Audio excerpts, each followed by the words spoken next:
My girlfriend said, "It's just a prank." After shaving my head in my sleep for her TikTok, I calmly said, "Very funny."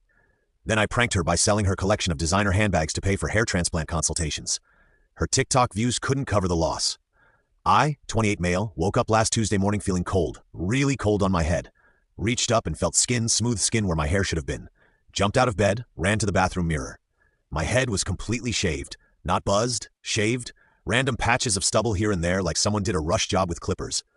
My girlfriend, 26, was standing in the doorway with her phone recording my reaction. She was laughing so hard she could barely hold the camera steady. "Babe, your face. Oh my God, this is gold." I stood there staring at my reflection. I'd been growing my hair out for 2 years, had finally gotten it exactly how I wanted it. Professional enough for work, but with some personality. I work in sales at a tech company. Image matters. First impressions matter. "What did you do?" "It's just a prank, babe, for my TikTok. You're gonna go so viral." She showed me her phone. She'd already posted it. The video of her shaving my head while I slept sped up with some trending audio. Caption, he said I could do whatever I wanted to him. Prank rank wars couple goals viral. 733K views already. Comments flooding in about how savage she was. Here's the thing. I never said she could do whatever she wanted. 3 weeks ago, she'd asked if she could pluck my eyebrows while I slept as a joke. I said sure, thinking she meant like 1 or 2 hairs. "Not this. It's hair, Adrian, it grows back. Don't be such a baby about it." I didn't yell, didn't freak out, just said, "Very funny." She kept filming, narrating to her phone about how I was taking it like a champ and how we were couple goals. I had a client presentation that afternoon. Had to wear a hat to the office against dress code and make up a story about losing a bet. My manager pulled me aside and said it was unprofessional, but let it slide this once. That night, while Kiara was at her influencer friend's party, I did some research. Her handbag collection, she called it her investment pieces, was worth about $35 total. Hermes, Chanel, Louis Vuitton, Betka, Veneta, all authenticated, all sitting in our spare bedroom she'd converted into her content creation studio. See, Kiara and I had been living together for a year. Separate finances, split rent, and utilities. But we'd agreed anything left in common areas was fair game for pranks. She'd established this rule after putting hot sauce in my protein powder. Her handbag stored in the spare bedroom, technically a common area, since we both paid rent. I carefully photographed each bag, made a spreadsheet with purchase dates, authentication certificates, original receipts. She kept everything. Then I listed them all on the Real Investier Collective. Priced to move quickly. By morning, I'd sold 12 bags for a total of $31,000. Update 1. 3 days later, the aftermath was intense. Tiara came home Wednesday afternoon from some brand event. I was on the couch, laptop open, looking at hair transplant websites. I'd printed out consultations from 3 different clinics and left them obviously visible on the coffee table. "Babe, you won't believe the engagement on the video. We're at 2.1 million views. TikTok wants to feature us on there." She stopped mid-sentence. "Notice the papers. Hair transplant. Adrian, you're being dramatic. It'll grow back in like a month. Actually, the consultant said where you created those bald patches from pressing too hard with the clippers. There might be some scarring. Could affect regrowth patterns." Total BS, but she didn't know that. Whatever. I need to film an unboxing. My new YSL came today. She headed to the spare room. I started counting in my head. 3, 2, 1, Adrian. "Adrian, where are my bags?" She came running out, phone in hand, already recording herself. "This isn't funny. Where are my bags?" I pulled up my phone, showed her the sales confirmations. "Oh, those. I sold them. It's just a prank. You're gonna go so viral." Her face went from confused to horrified to rage in about 2 seconds. "You sold my bags, my Hermes, my vintage Chanel. It's just stuff, Kiara. They'll make more. Don't be such a baby about it." She lunged for my laptop. I calmly closed it and stood up. The money's already transferred to my account. I used it to book consultations and put a deposit down on a potential procedure. Those bags were worth $40,000. 35 actually, and I only got 31. Quick sales, you know how it is. She started screaming, not yelling, screaming. The neighbors knocked on the wall. "That's theft. I'm calling the police. Go ahead. Explain how your boyfriend sold items from a common area of an apartment you both pay for after you assaulted him in his sleep." "Assault? It was a prank. So was this. Look, I'm even recording it for you. Where should I post it? Instagram? TikTok?" She actually called 911. The dispatcher hearing the story said it sounded like a civil matter and suggested she contact a lawyer. Then came the social media meltdown. She posted a 10-part TikTok series about how I was financially abusive and couldn't take a joke. Her followers were split. Half thought I was a legend, half thought I was evil. The original head-shaving video got another 1 million views from the drama. Her influencer friends started blowing up my phone. "Brittany, you need to give those bags back now. You don't understand how hard she worked for those. This is literally abuse. I'm going to expose you on my platform. How dare you touch a woman's belongings? Small dick energy." I responded to exactly 0 of them. But the best part, brand deals. 3 companies reached out saying they were reassessing their partnerships due to the controversial nature of her content. Turns out assault pranks aren't advertiser-friendly. Who knew? Update 2. 1 week later. So Kiara went nuclear.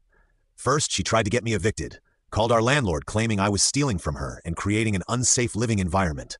The landlord, who'd already received noise complaints about her 3 a.m. filming sessions, basically told her to handle it herself or move out. Then she tried to get her stuff back legally, hired some cheap lawyer who sent me a demand letter. My cousin's a paralegal and helped me draft a response citing the established prank rules she'd created. Text messages where she said common areas were fair game. The video evidence of her assaulting me while unconscious. Screenshots of her bragging about the prank being savage. Her lawyer dropped the case, so she escalated to pure pettiness. I woke up Thursday to find she'd canceled my gym membership. She didn't have my password, but called pretending to be me with a family emergency. Posted my number on Craigslist advertising free puppies. Signed me up for every spam email list known to man. Called my work pretending to be a reference checker asking if I had anger management issues. That last one crossed a line. My manager had to have an actual conversation with me about it. I showed him everything. The original video, the timeline, her harassment. He was concerned but understanding. Then Friday happened. I came home from work to find my PlayStation, my TV, and my espresso machine gone. In their place was a note. Pranked you. Check my TikTok. The video was already up. Her throwing my stuff off our 3rd floor balcony. My PS5 shattering on the concrete. My TV screen cracking. My $800 espresso machine in pieces. 1.5 million views in 3 hours. The comments were brutal though. Girl, this isn't pranking anymore. This is just destruction of property. He sold stuff that was yours. You destroyed stuff that was his. Not the same. I called the police, filed a report. Destruction of property is actually criminal. Unlike selling shared items. They took statements, watched her video. Evidence is nice when they provide it themselves, and issued her a citation. But here's where Kiara really messed up. Remember those brand deals she was losing? Well, she decided to lie. Posted that I was the one who contacted her sponsors, that I was trying to ruin her career out of jealousy. One problem, I hadn't contacted anyone. The brands reached out to me afterward for my side of the story. Kappa Butte's social media manager even sent me screenshots of Kiara's desperate emails, begging them to reconsider, claiming the whole thing was staged for content. I forwarded those screenshots to the drama channels. They had a field day. Saturday morning, she tried a different approach. Tears showed up at my friend Derek's apartment where I'd been staying. Adrian, please. This has gotten out of hand. I love you. We can work this out. You threw my PlayStation off a balcony. You sold my Hermes Qley after you shaved my head in my sleep. It was contempt. Derek recorded the whole thing through his doorbell camera, including the part where she tried to force her way in, and he had to threaten to call the cops. Then came the ultimate entitlement. Her mom called me. Adrian, you need to fix this. Kiara's losing everything. Her followers, her brands, her reputation over what?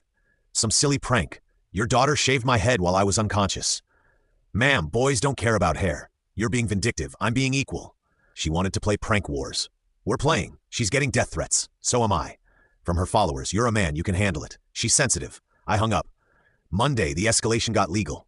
Kiara's trying to sue me for theft of property, the handbags, emotional distress, loss of income from terminated brand deals, defamation. She's seeking $100,000 in damages. My response? I countersuit for assault, the head shaving, destruction of property, PlayStation, TV, espresso machine, harassment, the Craigslist ads, spam calls, work interference, defamation, claiming I contacted her sponsors. I'm only seeking exactly what my stuff was worth, plus legal fees, about $3,500 total. Her lawyer laughed at my countersuit until I showed up with the original video. Millions of views of evidence. The balcony destruction video. More evidence, screenshots of all her harassment. The police report. Witness statements from neighbors about noise and aggression. The doorbell footage from Derek's place. Suddenly, her lawyer wanted to mediate. Final update. The mediation was yesterday, almost a month since the original prank. Tiara showed up with her mom, her lawyer, and her manager, her friend Jade, who has 50K followers and thinks she's an expert on influence law. I showed up with my cousin, who's a paralegal, and a folder of evidence. The mediator reviewed everything, watched both videos, read all the documentation, then basically told Kiara's team that she had no case for the handbags since she established the prank war rules. Common areas were explicitly stated as fair game. I had texts of her saying anything goes in pranks. The sale was presented as a prank, same as hers, but she had massive liability for assault. Yes, shaving someone's head while unconscious counts.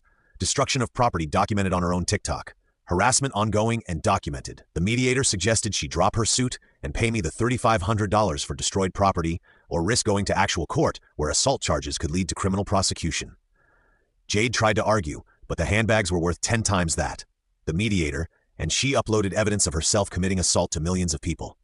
Would she prefer criminal charges? Tiara's mom went on a rant about how I was ruining her baby's life and how influencers have it hard enough. The mediator literally said, "Ma'am, your daughter shaved his head while he was sleeping for internet views. This is consequences, not persecution." The final agreement. Kiara drops all claims to the handbags. She pays me $3,500 for destroyed property. We both sign NDAs about each other, which I'm technically breaking, but whatever. Sue me again. She has 30 days to move out of the apartment. No contact order going forward. But here's the beautiful karma part. Remember those 2.1 million views on the original video? TikTok has a creator fund. She made about $4,000 from that video going viral. She now owes me $3,500 plus her lawyer fees. Plus, she has to find a new apartment with no savings because she spent everything on handbags she no longer has. Plus, she lost her brand deals. Turns out companies don't like partnering with people who commit assault for content. Her follower count has dropped from 340K to 180K and falling. The drama channels have made dozens of videos about the situation. She's become the poster child for pranks gone wrong and toxic influencer behavior. Last I heard from mutual friends, she moved back in with her parents. She's trying to rebrand as a mental health advocate, talking about the trauma of cancel culture. She's selling her remaining designer items to pay bills. She started a podcast called Surviving Social Media that has 12 listeners. I'm told 8 are hate watchers. She's supposedly writing a book about her experience. Working title? Cancelled? A love story. Her mom still occasionally texts me about how I destroyed a young woman's future. I don't respond. As for me, my hair is growing back nicely. Turns out I didn't need transplants. That was just for the paperwork trail. The $31,000 from the handbags. Most of it still sitting in my savings account. I did buy a new PS5 and TV with the settlement money though. I also started dating Harmony from my office. She thinks the whole story is insane and regularly jokes that she'll never prank me because you don't play about your belongings. The funniest part, about a week ago, Kiara tried to make a response video claiming I manipulated the whole situation and that selling the bags was premeditated. She forgot one tiny detail. She literally has a video of herself saying, "Common areas are fair game for pranks" from 6 months ago when she was explaining why she replaced all my shampoo with hair removal cream. I caught that one before using it. Thankfully, the drama channels found it immediately. Her comeback video got ratioed into oblivion. Do I feel bad? Not even a little. She wanted to be internet famous by humiliating me. She wanted to go viral with a savage prank. She established the rules of engagement. All I did was play by them. The moral of the story? Don't start wars you're not prepared to lose. And definitely don't film yourself committing crimes for TikTok views. Oh, and Kiara, if you're reading this, and I know you are, because you're obsessed with checking what people say about you online, that Hermes Qley bag you loved so much. The person who bought it DM'd me. They're super happy with it. Said it was the deal of the century. Peace out from the guy with a full head of hair.